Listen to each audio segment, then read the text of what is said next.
Olá, alunos, bem-vindos a mais uma aula. E essa aula é a aula de revisão de recuperação. Então, você, caro estudante, que não foi tão bem na avaliação geral da unidade 3, agora é o seu momento de recuperar a sua nota. Para esse momento, para essa revisão de recuperação, é importante que vocês tenham conhecimento sobre a reprodução humana, que é um dos pontos, que vai ser abordado nessa aula. Eu vou pedir para o meu diretor colocar a telinha agora para a gente fazer esse comentário, que é a reprodução humana, a parte de histologia animal, que é o tecido, vamos marcar aqui de novo, que é o tecido epitelial, que vai ser cobrado nessa avaliação. Deixa eu marcar aqui para vocês.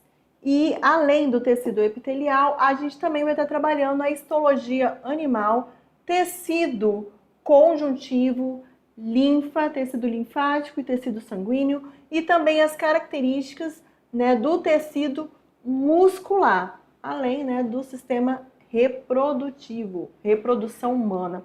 Quando a gente fala de reprodução humana, um ponto, pessoal, um ponto-chave que vocês têm que pensar, que está ligado ao quê? A perpetuação das espécies. Não estou falando apenas da espécie humana, mas de todos os animais. A função, gente, é justamente o quê? É perpetuar as espécies. Então, para essa aula, o que você tem que ter como domínio? Então, vamos analisar agora. Aqui a gente está vendo, o sistema reprodutor masculino. Então, você vai ter que ter conhecimento de todas as estruturas que formam o sistema reprodutor masculino. E além de ter conhecimento das estruturas anatômicas, você também vai ter que ter conhecimento com relação à sua função. É mais um ponto, com relação a essa aula. Então, olhando aqui, nesse aspecto geral, a gente tem a imagem, dessas estruturas, e cada estrutura dessa, ela vai ter uma função específica. A gente vai ter o testículo, deixa eu marcar aqui uma caneta mais forte, a gente vai ter o testículo. Então, no testículo, pessoal, a gente tem o quê? A produção dos espermatozoides. Então, é no testículo que eu tenho a produção do espermatozoide, e além da produção do espermatozoide, eu vou ter o quê? A produção do hormônio sexual masculino, a testosterona. A testosterona, ela vai ser produzida nas células chamadas de células intersticiais ou células de Leydig. Alguns livros vocês vão estar vendo, e é nessas células que eu tenho a produção desse hormônio. E assim, pessoal, com relação ao hormônio sexual masculino, a testosterona, eu posso dizer que ela está relacionado ao desenvolvimento dos órgãos genitais masculinos, o próprio desejo sexual, libido, esse estímulo, a produção de espermatozoides, as características secundárias, como a questão da mudança da voz, a entonação da voz, a voz de criança que passa pela mudança e vai se tornando, ao longo da adolescência, grave, pelos, o aparecimento de pelos pelo corpo, e a própria, massa muscular também, que nesse momento, aflora com, a explosão dos hormônios, que a gente fala, principalmente na adolescência e tudo mais. E já sei que o testículo está relacionado à produção de espermatozoide, de hormônio testosterona. Acima do testículo eu tenho uma outra estrutura. Essa estrutura aqui recebe o nome de epidídimo. O epidídimo, pessoal, é um local onde eu vou ter o quê? O armazenamento do espermatozoide que foi produzido no testículo e também a maturação dele. Quando eu falo de maturação, eu estou falando de quê? Eu estou falando do término, do flagelo. Vamos pensar aqui no espermatozoide. O espermatozoidezinho, e aqui eu tenho o quê? O flagelo. Então, é no epidídimo que eu vou ter o quê? O armazenamento desse espermatozoide e o término da formação do flagelo, a manutenção dessa estrutura. Ele sai do epidídimo, ele vai passar pelo canal o quê? Deferente. Então, de cada epidídimo, eu tenho um canal dúctil deferente, tá? E esse dúctil deferente, né, ele vai transportar esse espermatozoide até onde? A uretra no momento da ejaculação. Tá? É um ponto aí também que vocês têm que saber. E com relação a esse ducto deferente, vai chegar um momento que eu vou ter o quê? A vesícula seminal. Então, esse espermatozoide que está passando pelo ducto deferente, ele vai receber o que eu chamo de líquido seminal. Né? Esse líquido seminal, ele é rico em frutose. A frutose é um carboidrato que faz com que esse espermatozoide ele tenha o quê? Energia. Lembrando, né, dessa questão da energia. Saiu da vesícula seminal, né?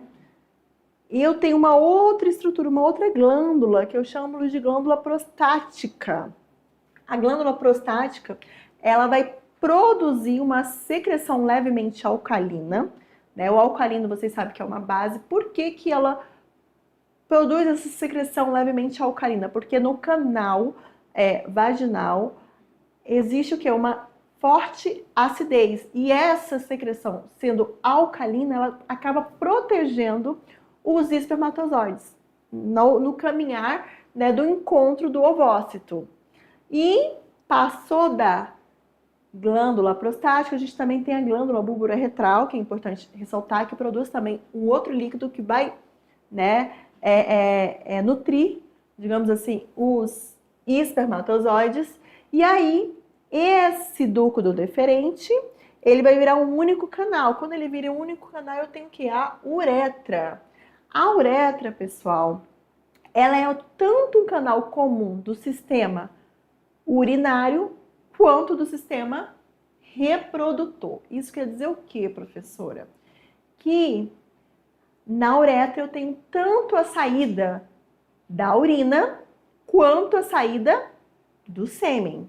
Então, um ponto em comum, que já é diferente do sistema genital feminino. Então, a uretra é um órgão, um canal, digamos assim, uma estrutura comum desses dois sistemas, tá? Então, isso aí é um ponto que vocês vão ter que saber com relação ao aparelho reprodutor masculino. Reforçando isso aí, tá? E aqui, pessoal, a gente já tem, né, a imagem do aparelho reprodutor feminino, onde você consegue observar a vagina, que é esse canal muscular que vai ligar o útero, que é essa estrutura aqui, que lembra uma pera invertida, tá? O útero ao exterior, tá? E através da vagina que eu tenho o quê? O recebimento do pênis no momento da cópula, do ato sexual, tá bom?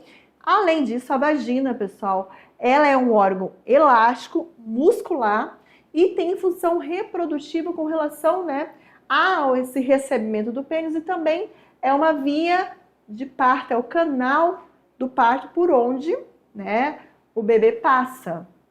Outro ponto também que é importante ressaltar com relação à estrutura que compõe, né, o aparelho reprodutor feminino é o ovário, né? No ovário que eu tenho o quê? A produção dos ovócitos, os ovócitos secundários. E além da produção dos ovócitos secundários, eu tenho a produção dos hormônios. Que hormônios são esses, professora?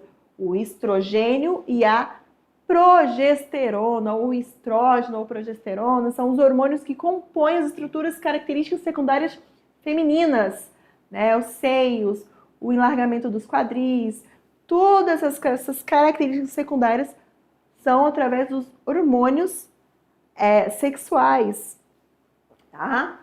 Além do ovário, eu vou ter uma estrutura, um ligamento aqui, né, ao útero, que eu chamo de tuba uterina, que é por onde o ovócito que foi produzido no ovário, ele vai ao quê? Ele vai passar, ele vai caminhar, ele passa por aqui.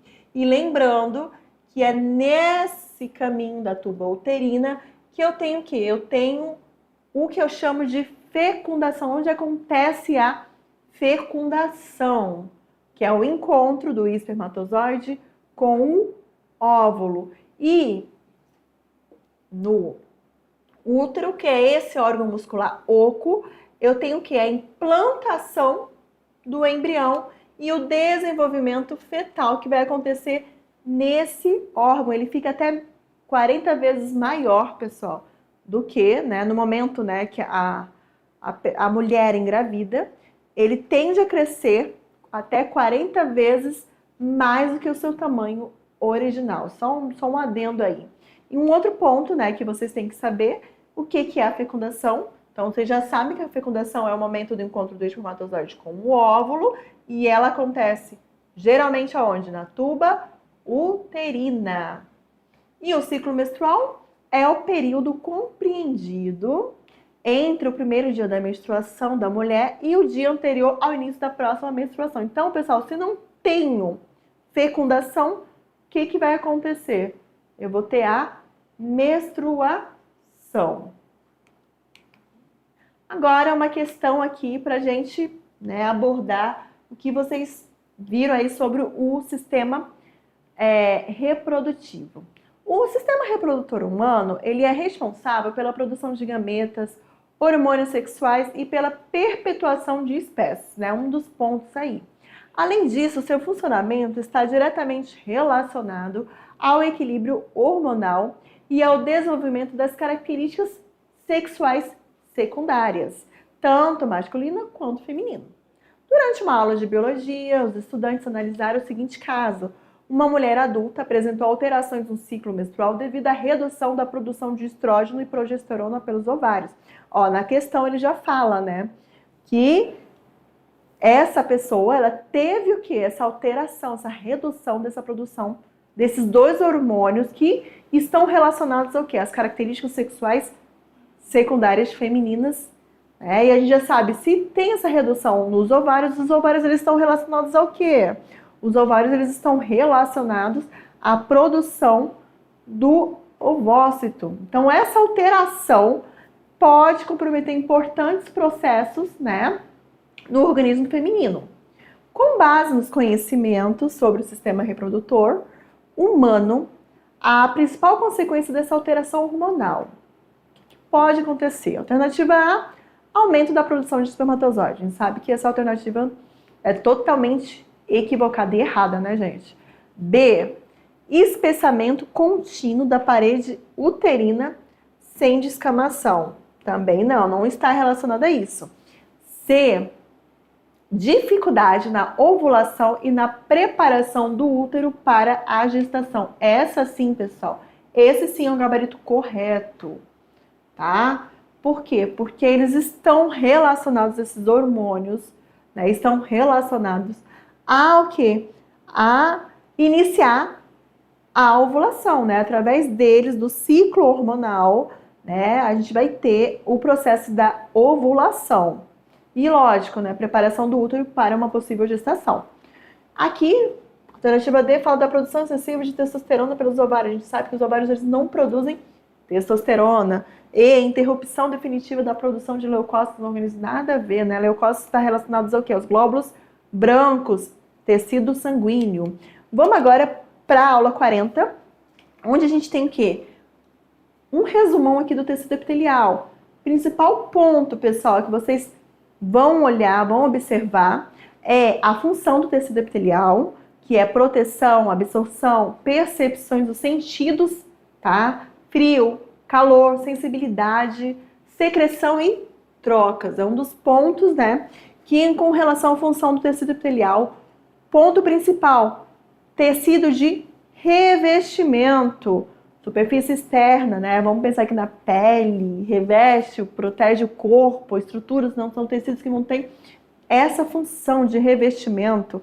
E uma característica desse tecido, pessoal, que o tecido epitelial, ele não apresenta vasos sanguíneos, assim como o tecido cartilaginoso, né? E assim, reveste também cavidades internas, nesse caso aí, cavidades, órgãos. E ele vai ter uma classificação de acordo, pessoal, com o número de camadas e formas que essas células elas apresentam. São funções que vão estar, né, relacionadas à sua classificação, que também é importante vocês saberem. E com relação ao tecido epitelial, a gente tem o tecido glandular, que faz parte desse tecido aí. Está relacionado, né, às glândulas. Então, a gente tem como exemplo aí a glândula mamária, com relação à produção de leite, né, a glândula salivar, que produz a saliva. A gente tem a questão da glândula lacrimal também, são exemplos, né, do tecido glandular.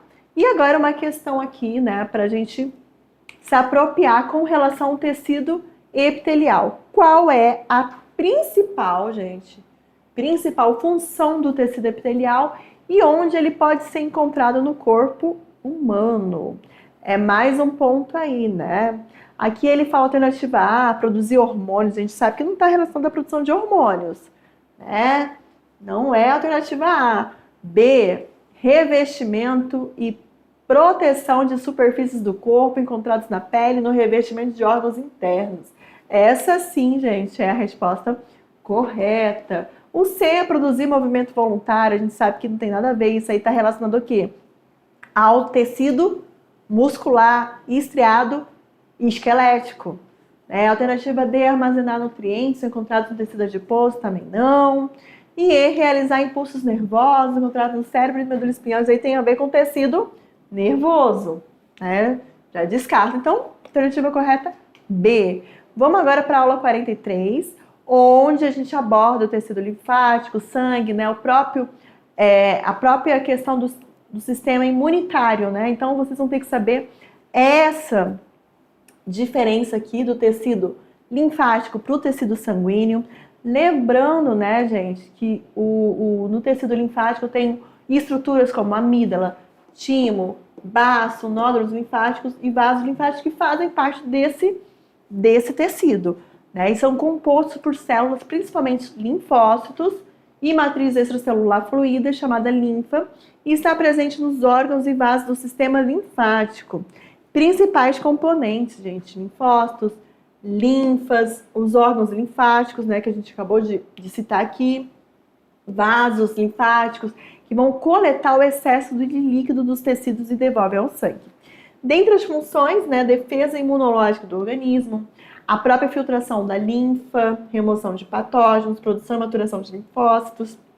E um outro ponto aqui, gente, agora é a gente saber sobre o tecido sanguíneo, gente. É um tecido conjuntivo, que ele é o quê? Especializado de consistência fluida, composto por células suspensas, em uma matriz líquida chamada o quê? Plasma. E ele vai circular no interior dos vasos sanguíneos e também do coração. E eu tenho, dentro do tecido sanguíneo, eu tenho as hemácias, que podem ser também conhecidas como eritrócitos ou glóbulos vermelhos, que vão ter um pigmento que a gente chama de hemoglobina, que tem como função o transporte do oxigênio para as células e também, né, a remoção do gás carbônico. É uma característica aí das hemácias. Vamos ter o plasma, que já é a parte líquida, né, do sangue, que é composta por águas, proteínas, sais minerais, os próprios hormônios e resíduos, né, ao longo, né, dos vasos sanguíneos que vão captando. Vamos ter também as plaquetas, deixa eu até marcar aqui, são fragmentos celulares importantes na coagulação e na reparação de vasos sanguíneos.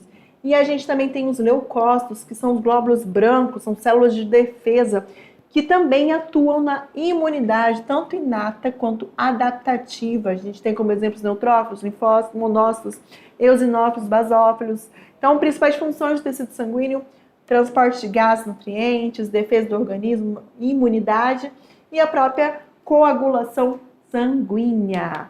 E agora, né, mais uma questão: os componentes do sangue que têm a função de defesa do organismo, de coagulação sanguínea, são respectivamente o quê?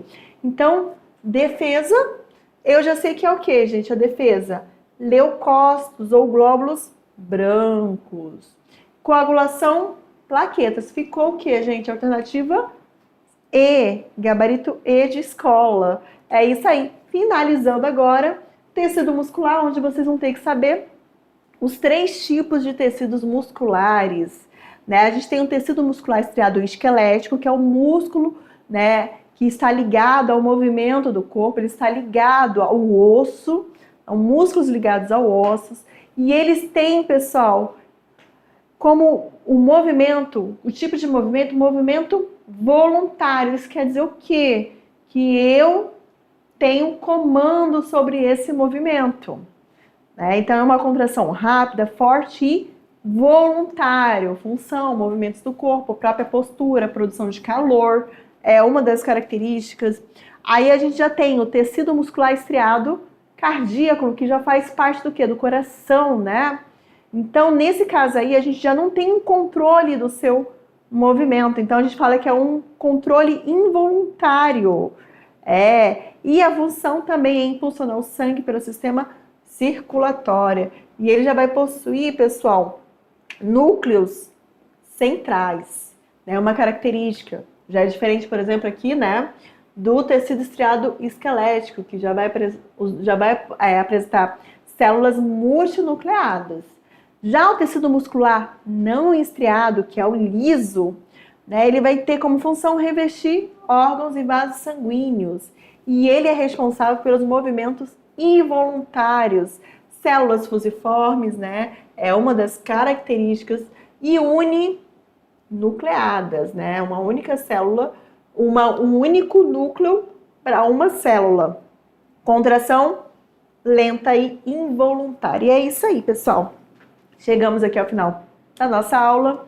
Para você, uma boa avaliação. Até mais!